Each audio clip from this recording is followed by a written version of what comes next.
के 10 बजे के कर्नाटका बुलेटिन में आपका स्वागत है। मैं अश्विनी आपके साथ। आइए एक नजर डालते हैं अब तक के मुख्य समाचारों पर।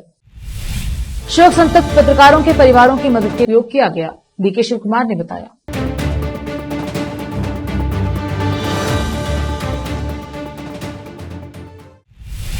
समाचारों का सिलसिला शुरू करते हुए देखते हैं समाचार विस्तार से। पहले समाचार स्थानीय। कर्नाटका वर्किंग जर्नलिस्ट एसोसिएशन के जिला अध्यक्ष डीके गणपति ने कहा कि जिले के 2 वरिष्ठ पत्रकारों की असामयिक मृत्यु हो गई है और उनका निधन पूरे पत्रकार समूह के लिए एक अपूरणीय क्षति है। आज शहर के प्रेस हाउस में असामयिक निधन वाले हैदराबाद कर्नाटका उर्दू दैनिक के संपादक अब्दुल समद और सुवर्णा टीवी के कैमरामैन हनुमंत राय बाबलादी के लिए आयोजित श्रद्धांजलि कार्यक्रम को संबोधित करते हुए उन्होंने दोनों पत्रकारों के परिवारों के प्रति गंभीर संवेदना व्यक्त करने और ईमानदारी से प्रयास करने का वादा किया। मुख्यमंत्री विशेष राहत कोष में विशेष अनुदान उपलब्ध कराने के लिए प्रयास करने का आश्वासन भी व्यक्त किया। जिला एवं क्षेत्रीय समाचार पत्र संपादक संघ के राज्य प्रतिनिधि मल्लप्पा अदासरे ने कहा कि पत्रकारों के पास कोई मूल्यवान संपत्ति नहीं है। कर्मचारियों, ठेकेदारों और उद्यमियों ने अपने परिवारों के लिए कुछ पैसा कमाया है। हालांकि पत्रकारों को कम वेतन पर काम करना पड़ता है। इसीलिए कर्नाटका वर्किंग जर्नलिस्ट एसोसिएशन के प्रदेश अध्यक्ष तगादूर समेत जिले का एक प्रतिनिधिमंडल जिला प्रभारी मंत्री के माध्यम से मुख्यमंत्री से 25-25 लाख रुपए मुआवजे की मांग करेगा। विशेष संवाददाता की रिपोर्ट। जिला स्तर पर विभिन्न विभागों में पदों की नियुक्ति में प्रभारी मंत्री ईश्वर खंड्रे के हस्तक्षेप को लेकर केंद्रीय मंत्री भगवंत खुबा का राज्यपाल को पत्र लिखने का प्रभारी मंत्री बनने के बाद ईश्वर खंड्रे ऐसे व्यवहार कर रहे हैं जैसे अधिकारी सिर्फ उनके इशारों पर झुके हैं। यह प्रशासनिक व्यवस्था के लिए बड़ा खतरा है। गौरतलब है कि पदों पर नियुक्ति से पहले सभी को पत्र लिखा गया था। कार्यकारी अधिकारी ईश्वर खंड्रे के ध्यान में लाने के बाद ही आगे की कार्यवाही करें। इससे पता चलता है कि अधिकारी कितने दबाव में काम कर रहे हैं। केंद्रीय मंत्री और बीदर के सांसद भगवंत खुबा ने खंड्रे के पत्राचार की आलोचना करते हुए कहा है कि यह खंड्रे के अधिकारियों के उत्पीड़न और उनके तानाशाही शासन का प्रमाण है और यह कांग्रेस संस्कृति को ऊपर उठाता है। यदि सरकार में कोई भी नियुक्ति पारदर्शी और निष्पक्ष होगी तो गरीबों और वास्तविक हकदारों को न्याय मिलेगा। एक प्रभारी मंत्री के रूप में किसी को सिस्टम पर विश्वास करना चाहिए और उसका संचालन करना चाहिए, लेकिन ईश्वर खंड्रे को सिस्टम पर कहां भरोसा है? केंद्रीय मंत्री भगवंत खुबा ने पूछा।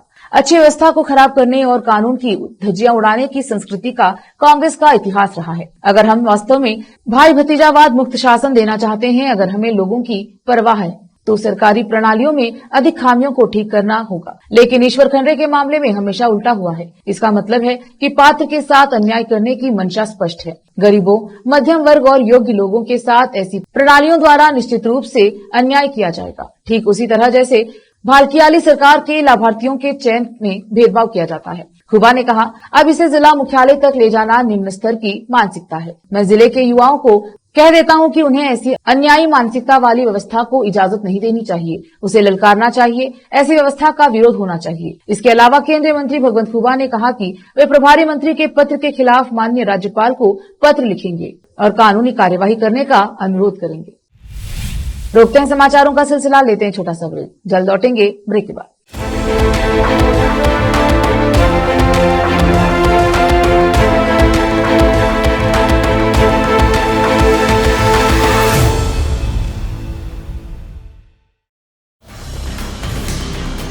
हिंदुस्तान के हर कोने में हम हैं मौजूद।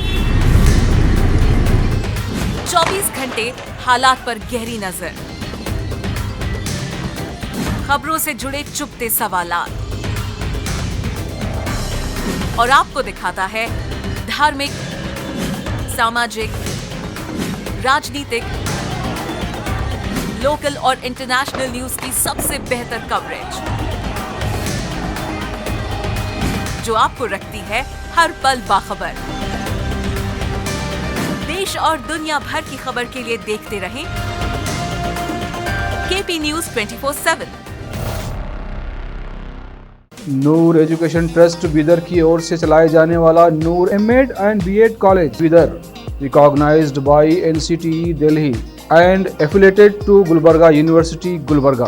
Admission are open for the academic year 2022-23. विशेषज्ञ और सक्षम शिक्षकों द्वारा शिक्षा प्राप्त करने के लिए नूर एमएड एंड बीएड कॉलेज में दाखिला लें और शांत वातावरण में शिक्षा प्राप्त करें। बीदर शहर में बेहतर शिक्षा का एकमात्र केंद्र Noor MEd and BEd college, Shahpur gate, Bidar. Phone numbers 9945283920, 8482221297. शहर बीदर में अनमोल ग्रुप ऑफ रेस्टोरेंट्स की ओर से रॉयल अनमोल फैमिली रेस्टोरेंट और अनमोल रेस्टोरेंट के जरिए लोगों को स्वादिष्ट खानों के जरिए बेहतरीन सेवाएं प्रदान करने के झंडे गड़ने के बाद अनमोल रेस्टोरेंट के मालिकों ने अब शहर बीदर के लोगों की सेवा के लिए कदम आगे बढ़ाते हुए अब शहर बीदर के सबसे व्यस्त इलाके में एक शानदार फंक्शन हॉल अनमोल पैलेस बनाया है। शहर के हैदराबाद रोड पर स्थित ये शानदार अनमोल पैलेस फंक्शन हॉल अपने बेहतरीन लोकेशन, बेहतरीन वातावरण और अपनी खूबसूरती के कारण सबके आकर्षण का केंद्र बन गया है। यहाँ पर खूबसूरत हॉल, दूल्हा दुल्हन के लिए खूबसूरत स्टेज, खुला और हवादार डाइनिंग हॉल उपलब्ध है और साथ ही यहाँ पर अलहदा वेस्ट सेक्शन और वीआईपी सेक्शन भी मौजूद है। अपने बच्चों की शादी, वलीमा और दूसरे फंक्शंस के लिए आज ही दौड़े चले आइए।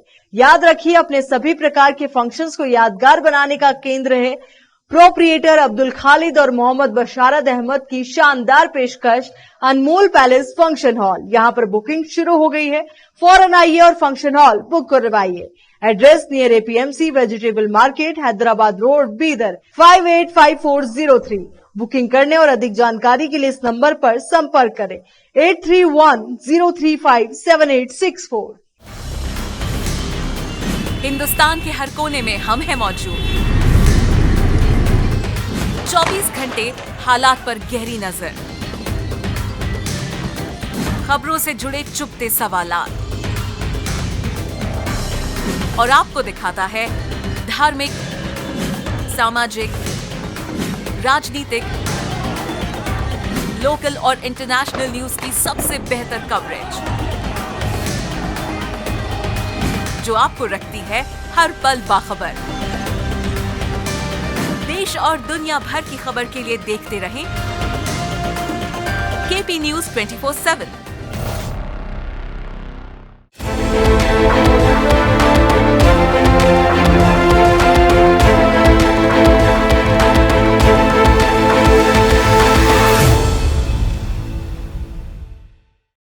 ब्रेक के बाद स्वागत है आपका। देखते हैं अन्य समाचार। मुख्यमंत्री सिद्धरामैया ने कहा कि प्रधानमंत्री नरेंद्र मोदी ने देश को परेशान करने वाले महत्वपूर्ण मुद्दों पर बात नहीं की और अपने स्वतंत्रता दिवस के संबोधन को चुनावी भाषण में बदल दिया। सिलसिलेवार ट्वीट में सीएम ने कहा कि यह दुर्भाग्यपूर्ण है कि पीएम ने मणिपुर में शांति लाने के लिए किसी ठोस फैसले की घोषणा नहीं की या अन्य महत्वपूर्ण मुद्दों पर बात नहीं की। लोग महंगाई के बोझ तले दबे हुए हैं। उत्तर भारतीय राज्यों में लोग भारी बारिश से परेशान हैं। बादल फटने और बाढ़ ने राष्ट्रीय राजधानी में लोगों के बीच डर पैदा कर दिया है, लेकिन पीएम ने इनमें से किसी भी मुद्दे पर बात नहीं की और यह पीएम की विफलता का दर्पण है। सीएम ने कहा, जाति और धर्म के आधार पर देश को विभाजित करने का भाजपा का एजेंडा अब कोई छिपा हुआ एजेंडा नहीं है। मोदी आश्वस्त है कि सरकार की उपलब्धियों के आधार पर आगामी लोकसभा चुनाव का सामना करना संभव नहीं है। इसी स्थिति में एकमात्र हथियार और आपका सबसे प्रिय नफरत की राजनीति ही बचा है। सिद्धरामैया ने कहा कि पीएम ने अपने लंबे भाषण में बार बार वंशवाद की राजनीति का जिक्र किया और कांग्रेस पार्टी की आलोचना की। सिद्धरामैया ने कहा कि कर्नाटक चुनाव में बीजेपी ने राजनीतिक परिवारों से जुड़े 34 उम्मीदवारों को टिकट दिया। सिद्धरामैया ने यह भी कहा कि बीजेपी ने सत्ता का आनंद लेने के लिए कर्नाटक में जेडीएस समेत कई राज्यों में वंशवाद की राजनीति में शामिल पार्टियों से हाथ मिलाया है। भाजपा नेता सीटी रवि ने कहा कि मुझे पता है कि गैंगस्टर कोतवाल रामचंद्र का शिष्य होने के नाते deputy CM DK Shivakumar किस तरह का व्यवहार करेंगे और इसीलिए मैं मुख्यमंत्री से सुरक्षा चाहता हूं। वह शिव कुमार की उस टिप्पणी पर प्रतिक्रिया दे रहे थे जिसमें उन्होंने कहा था कि रवि को इलाज की जरूरत है। रवि ने कहा कि वह केवल एक आम भाजपा कार्यकर्ता और आरएसएस स्वयंसेवक हैं, जबकि शिव कुमार देश के सबसे अमीर विधायकों में से एक हैं। शिव कुमार सिद्धरामैया कैबिनेट में डिप्टी सीएम के रूप में बैंगलोर विकास और सिंचाई के प्रभारी भी हैं। मैं एक हारा हुआ उम्मीदवार हूं, जबकि वह जीत गए हैं। वह सत्ता के साथ साथ पद का भी आनंद ले रहे हैं और उनमें सत्ता का अहंकार होता है। इससे उत्साहित होकर उन्होंने शायद मुझे इलाज देने की बात कही होगी। मैं डरा हुआ हूं, इसीलिए मैं सीएम से मुझे सुरक्षा देने की अपील करता हूं। रवि ने व्यंग्यात्मक ढंग से कहा। उन्होंने कहा कि शिव कुमार के लिए उनके जैसे हारे हुए और सामान्य कार्यकर्ताओं को निशाना बनाकर सीएम बनाना संभव नहीं होगा और उनसे दूसरों को निशाना बनाने को कहा। ऐसी जानकारी है कि सत्ता का बंटवारा ग्राम पंचायत की तर्ज पर किया जाता है। कांग्रेस सरकार के सत्ता में आने के 3 महीने के भीतर वरिष्ठ नेता बसवराज रायरेड्डी सहित सत्तारूढ़ पार्टी के 30 विधायकों ने सार्वजनिक रूप से असंतोष व्यक्त किया है। इससे पता चलता है कि कांग्रेस के भीतर सब कुछ ठीक नहीं है।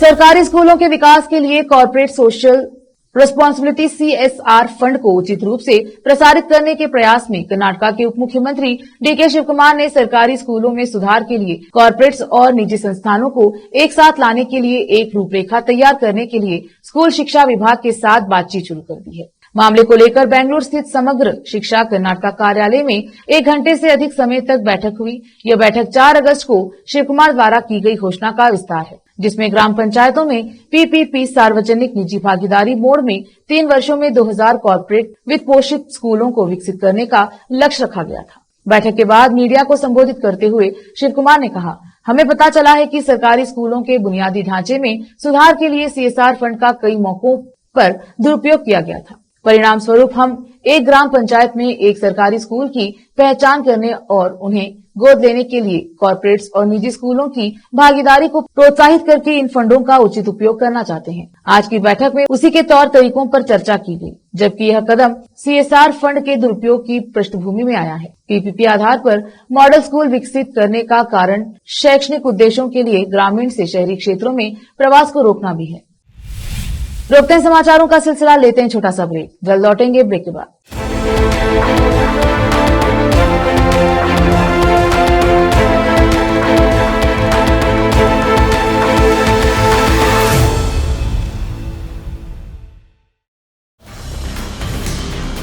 हिंदुस्तान के हर कोने में हम हैं मौजूद। 24 घंटे हालात पर गहरी नजर, खबरों से जुड़े चुपते सवालात और आपको दिखाता है धार्मिक, सामाजिक, राजनीतिक, लोकल और इंटरनेशनल न्यूज की सबसे बेहतर कवरेज, जो आपको रखती है हर पल बाखबर। देश और दुनिया भर की खबर के लिए देखते रहें KP News 24/7। Noor education trust Bidar की ओर से चलाए जाने वाला नूर M.Ed and B.Ed college Bidar, recognized by NCTE Delhi and affiliated to Gulbarga University, Gulbarga. Admission are open for the academic year 2022-23। विशेषज्ञ और सक्षम शिक्षकों द्वारा शिक्षा प्राप्त करने के लिए नूर M.Ed and B.Ed कॉलेज में दाखिला लें और शांत वातावरण में शिक्षा प्राप्त करें। बीदर शहर में बेहतर शिक्षा का एकमात्र केंद्र Noor M.Ed and B.Ed college, Shahpur gate, Bidar. Phone numbers 9945283920, 8482221297। शहर बीदर में अनमोल ग्रुप ऑफ रेस्टोरेंट्स की ओर से रॉयल अनमोल फैमिली रेस्टोरेंट और अनमोल रेस्टोरेंट के जरिए लोगों को स्वादिष्ट खानों के जरिए बेहतरीन सेवाएं प्रदान करने के झंडे गड़ने के बाद अनमोल रेस्टोरेंट के मालिकों ने अब शहर बीदर के लोगों की सेवा के लिए कदम आगे बढ़ाते हुए अब शहर बीदर के सबसे व्यस्त इलाके में एक शानदार फंक्शन हॉल अनमोल पैलेस बनाया है। शहर के हैदराबाद रोड पर स्थित ये शानदार अनमोल पैलेस फंक्शन हॉल अपने बेहतरीन लोकेशन, बेहतरीन वातावरण और अपनी खूबसूरती के कारण सबके आकर्षण का केंद्र बन गया है। यहाँ पर खूबसूरत हॉल, दूल्हा दुल्हन के लिए खूबसूरत स्टेज, खुला और हवादार डाइनिंग हॉल उपलब्ध है और साथ ही यहाँ पर अलहदा वेस्ट सेक्शन और VIP सेक्शन भी मौजूद है। अपने बच्चों की शादी, वलीमा और दूसरे फंक्शंस के लिए आज ही दौड़े चले आइए। याद रखिए, अपने सभी प्रकार के फंक्शंस को यादगार बनाने का केंद्र है प्रोप्रिएटर अब्दुल खालिद और मोहम्मद बशारत अहमद की शानदार पेशकश अनमोल पैलेस फंक्शन हॉल। यहाँ पर बुकिंग शुरू हो गई है, फौरन आइए और फंक्शन हॉल बुक करवाइए। Address near APMC vegetable market, Hyderabad road, Bidar 585403। Booking करने और अधिक जानकारी के लिए इस नंबर पर संपर्क करें 8310357864। हिंदुस्तान के हर कोने में हम हैं मौजूद। 24 घंटे हालात पर गहरी नजर, खबरों से जुड़े चुपते सवालात और आपको दिखाता है धार्मिक, सामाजिक, राजनीतिक, लोकल और इंटरनेशनल न्यूज की सबसे बेहतर कवरेज, जो आपको रखती है हर पल बाखबर। देश और दुनिया भर की खबर के लिए देखते रहें केपी न्यूज 24/7।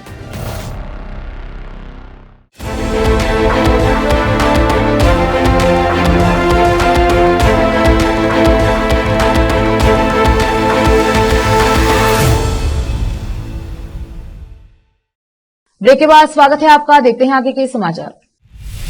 ऐसा प्रतीत होता है कि यह कर्नाटक के उद्योगों और व्यवसायों के हितों की रक्षा करने का एक प्रयास है, लेकिन राज्य सरकार होसूर और बोमसंद्रा के बीच मेट्रो कॉरिडोर का स्वागत करने के लिए इतनी उत्सुक नहीं है, जो अगर लागू होता है तो दक्षिण भारत की पहली अंतर्राज्यीय मेट्रो हो सकती है। सूचना प्रौद्योगिकी और जैव प्रौद्योगिकी मंत्री प्रियांक खरगे ने कहा, तमिलनाडु के होसूर और बोमसंद्रा के बीच प्रस्तावित अंतर्राज्यीय मेट्रो कनेक्टिविटी पर अपनी चिंता व्यक्त की और इसे प्रति उत्पादक बताया। बेंगलुरु के आईटी हब इलेक्ट्रॉनिक सिटी से सिर्फ 25 किलोमीटर दूर होसूर में सस्ती जमीन दरें, बढ़ती उद्योग की खपत और रहने की कम लागत जैसे कारकों के साथ कर्नाटक सरकार के अधिकारियों को डर है कि मेट्रो कनेक्टिविटी सूक्ष्म और लघु उद्योगों और स्टार्टअप को प्रोत्साहित करेगी। बेंगलुरु की तुलना में बात की लागत प्रभावी वातावरण को देखते हुए इलेक्ट्रॉनिक सिटी से होसूर में अपना आधार स्थानांतरित करे। भाजपा के पूर्व मंत्री एसटी सोमशेखर ने गुरुवार को कहा कि वह भगवा पार्टी नहीं छोड़ेंगे, लेकिन यह भी कहा कि वह जहां है वहां खुश नहीं है। सोमशेखर कांग्रेस में वापसी की अटकलों पर प्रतिक्रिया दे रहे थे। गुरुवार को यशवंतपुर विधायक ने अपने समर्थकों के साथ बैठक की। जाहिर तौर पर सोमशेखर को भाजपा के प्रदेश अध्यक्ष नरेंद्र कुमार कटील का फोन आया। उन्होंने मुझसे कोई भी निर्णय न लेने के लिए कहा। मैंने उनसे कहा है कि मैंने कोई निर्णय नहीं लिया है। मैंने उनसे कहा है कि मेरी पार्टी छोड़ने का कोई सवाल ही नहीं है। चुनाव के दौरान ऐसे लोग भाजपा से थे जिन्होंने मेरे खिलाफ काम किया। उन्होंने मुझे हराने की कोशिश की। मैंने ऑडियो वीडियो सबूत सौंपे और कार्यवाही की मांग की। मैं चुनाव जीत गया और इसके बारे में भूल गया, लेकिन हाल ही में मेरे खिलाफ काम करने वालों का जन्मदिन मनाने के लिए 300 से 400 लोग एक साथ आए। उन्होंने मेरी तस्वीर वाले भाजपा के बैनर का इस्तेमाल किया। सोमशेखर ने नाम लेने से इनकार करते हुए कहा। सोमशेखर ने उन स्थानीय भाजपा नेताओं के खिलाफ कार्यवाही की मांग फिर से उठाई है जिन्होंने उन्हें हराने के लिए जेडीएस से हाथ मिलाया था। मेरी एकमात्र नाराजगी यह है कि कोई कार्यवाही नहीं की गई, चेतावनी भी नहीं। मुझसे पार्टी बनाने की उम्मीद कैसे की जा सकती है। और बताया कि जिला तालुका पंचायतों और बीबीएमपी के चुनाव आ रहे हैं। बीजापुर में भीम आर्मी द्वारा विरोध प्रदर्शन किया गया। आज शहर के अम्बेडकर चौक से जिलाधिकारी तक अभिनेता उपेंद्र के खिलाफ विरोध प्रदर्शन किया गया। प्रदर्शनकर्ताओं ने उपेंद्र द्वारा दलित समाज के बयान का खंडन किया और अभिनेता पर कार्यवाही करने की मांग की। बीजापुर से फेरोज शेख रिपोर्ट। ನಾವು ಡಾಕ್ಟರ್ ಬಾಬಾ ಸಾಹೇಬ್ ಅಂಬೇಡ್ಕರ್ ಅವರ ಒಂದು ಸರ್ಕಲ್ನಲ್ಲಿ ಈ ಒಂದು ಹೋರಾಟ ಹಮ್ಮಿಕೊಂಡಿರ್ತಕ್ಕಂಥ ಉದ್ದೇಶ ಏನಪ್ಪ ಅಂತಂದರೆ ನಮಗೆಲ್ಲ ಗೊತ್ತಿರ್ಬೋದು, ಕಳೆದ 12ನೇ ತಾರೀಕು ಈ ಜಾತಿವಾದಿ ಉಪೇಂದ್ರ ಏನಿದ್ದಾನೆ ಒಂದು ಮಾತನಾಡುವ ಬರದಲ್ಲಿ ಊರ ಹೊರಗೆ ಏನಪ್ಪ ಅಂತಂದರೆ ಒಂದು ಹೇಳಿಕೆಯನ್ನು ಕೊಟ್ಟಿದ್ದಾನೆ, ಊರಿದ್ದಲ್ಲಿ ಹೊಲಿಗೆ ಇರುತ್ತದೆ ಅಂತ. ಈ ಒಂದು ಹೇಳಿಕೆಯನ್ನು ನಾವು ಅತ್ಯಂತ ಕಟುವಾಗಿ ಖಂಡಿಸ್ತೇವೆ. ಯಾಕಂತಂದರೆ ಅದೇ ಹೊಲಿಗೆರೆಯಲ್ಲಿ ಡಾಕ್ಟರ್ ಬಾಬಾ ಸಾಹೇಬ್ ಅಂಬೇಡ್ಕರ್ ಅವರು ಜನ್ಮ ತಾಳಿ ಈ ದೇಶದ ಸಂವಿಧಾನವನ್ನು ಬರೆದರು. ಅದೇ ಹೊಲಿಗೆರೆಯಲ್ಲಿ ಜನ್ಮ ತಾಳಿ ಇವತ್ತು ಒಬ್ಬ ದಲಿತ ಸಮುದಾಯದ ವ್ಯಕ್ತಿ ಇವತ್ತು ಒಂದು ರಾಷ್ಟ್ರೀಯ ಪಕ್ಷದ ಅಧ್ಯಕ್ಷರಾಗಿದ್ದಾರೆ. ಅದೇ ಹೊಲಿಗೆರೆಯಲ್ಲಿ ಹುಟ್ಟಿರ್ತಕ್ಕಂಥ ಒಬ್ಬ ವ್ಯಕ್ತಿ ಇವತ್ತು ಈ ರಾಜ್ಯದ ಗೃಹ ಮಂತ್ರಿಗಳಾಗಿದ್ದಾರೆ. ಇಂಥ ಒಂದು ಅಸಂವಿಧಾನಿಕ ಹೇಳಿಕೆಯನ್ನು ಕೊಟ್ಟಿರ್ತಕ್ಕಂಥ ನಾಲ್ಕು ಉಪೇಂದ್ರನಿಗೆ ಕಾನೂನು ಅಡಿಯಲ್ಲಿ ಬಂಧಿಸಿ ಅವನಿಗೆ ಉಗ್ರವಾದ ಶಿಕ್ಷೆಯನ್ನು ಕೊಡಬೇಕು. ಈಗಾಗಲೇ 2-3 ಕಡೆ ಎಫ್ಐಆರ್ ಕೂಡ ಆಗಿದೆ ಅವನ ಮೇಲೆ. ಆದರೂ ಕೂಡ ಹೈಕೋರ್ಟ್ ಅದಕ್ಕೆ ತಡೆಯನ್ನು ನೀಡಿದೆ. ಹೈಕೋರ್ಟ್ನ ಈ ನಡೆಯನ್ನು ಕೂಡ ನಾವು ನಮ್ಮ ಸಂಘಟನೆಯನ್ನು ಖಂಡಿಸ್ತೇವೆ. ಆದಷ್ಟು ಬೇಗ ಅವನ ಮೇಲೆ ಒಂದು ದಲಿತ ಒಂದು ಮಾನಹಾನಿ ಕೇಸ್ ಹಾಕಿ ಅವನ ಆದಷ್ಟು ಬೇಗ ಬಂಧಿಸದೆ ಹೋದರೆ ಈ ಒಂದು ಹೋರಾಟ ಇಲ್ಲಿವರೆಗೆ ಇದು ಕೊನೆ ಆಗೋದಿಲ್ಲ. ಈ ಹೋರಾಟ ಮತ್ತಷ್ಟು ಉಗ್ರ ಒಂದು ಸ್ವರೂಪ ಪಡೆದುಕೊಳ್ಳುತ್ತೆ ಅಂತ ನಾನು ಈ ಮೂಲಕ ಹೇಳಕ್ಕೆ ಇಷ್ಟಪಡ್ತೇನೆ. ಜೈ ಭೀಮ್, ಜೈ. खाद्य एवं नागरिक आपूर्ति मंत्री के.एच. मुनियप्पा ने कहा है कि राज्य सरकार ने अन्न भाग्य योजना के लिए चावल खरीदने के लिए आंध्र प्रदेश और तेलंगाना के साथ कई दौर की बातचीत की है। फिलहाल वे परिवहन लागत को छोड़कर 40 रुपए प्रति किलोग्राम पर चावल की आपूर्ति करने पर सहमत हुए हैं। हमने अभी तक यह तय नहीं किया है कि इसे खरीदा जाए या नहीं। हम जल्द ही संबंधित अधिकारियों के साथ चर्चा करेंगे और फिर अंतिम रूप देने के लिए मुख्यमंत्री सिद्धरामैया के साथ चर्चा करेंगे। उन्होंने कहा कि भारतीय खाद्य निगम एफसीआई से 34 रुपए प्रति किलोग्राम पर चावल खरीदने से राज्य को मदद मिलती, लेकिन दोनों राज्यों ने कहा है कि वे 40 रुपए प्रति किलोग्राम पर बेचने के लिए तैयार है। फिर से एक नजर आज के मुख्य समाचारों पर। शुरू किया गया, डीके शिव कुमार ने बताया।